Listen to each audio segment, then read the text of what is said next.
population for this indication of fever.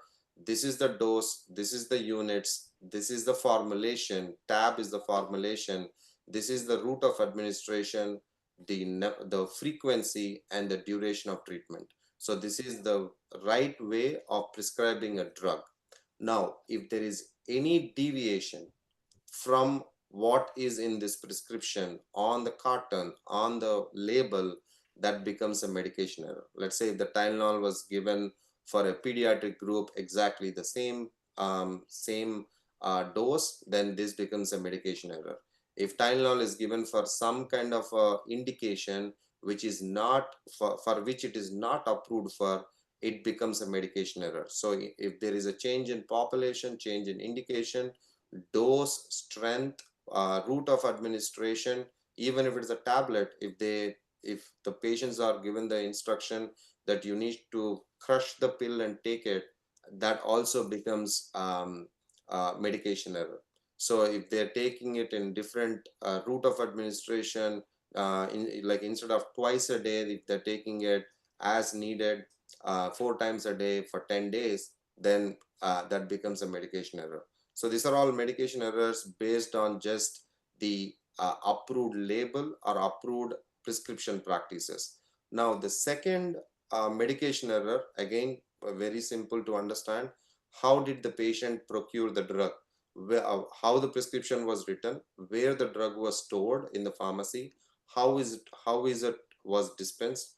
Let's say if your drug is an IV medication, it has to be diluted with a certain diluent and at certain room temperature. If you don't follow that norms, then that becomes a medication error. And administration, route of administration, instead of giving IV, if you give IM, it becomes a medication error. So these are all again things that folks know, because if you have, if you work in pharmacies, this definitely would have happened in your day-to-day practice.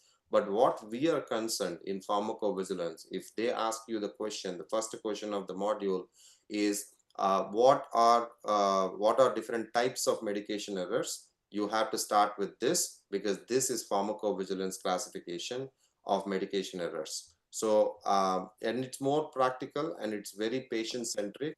So medication error with adverse drug reaction, medication error without adverse drug reaction, medication error where there is a preparation error, and before preparation error. So basically in both of the things that you see here, preparation error or before preparation error, the patient has not taken the drug, so the patient is not involved, but still there is a medication error. In the first two, definitely the patient has taken the drug. The other way of putting this in a very simpler terms is how you can think of this. So in the interview, if they ask you what are the different medication errors, you start with medication errors with ADR, without ADR, intercepted error, potential error. So this is very simple to understand, I believe, from the names itself.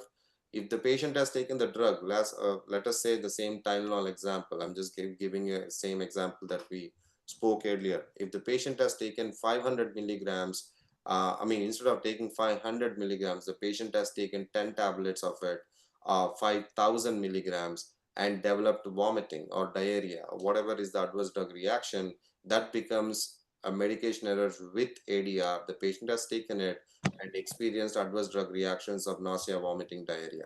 Now, the patient has taken 500 milligrams of Tylenol but did not have any adverse events. He is absolutely fine. He's healthy.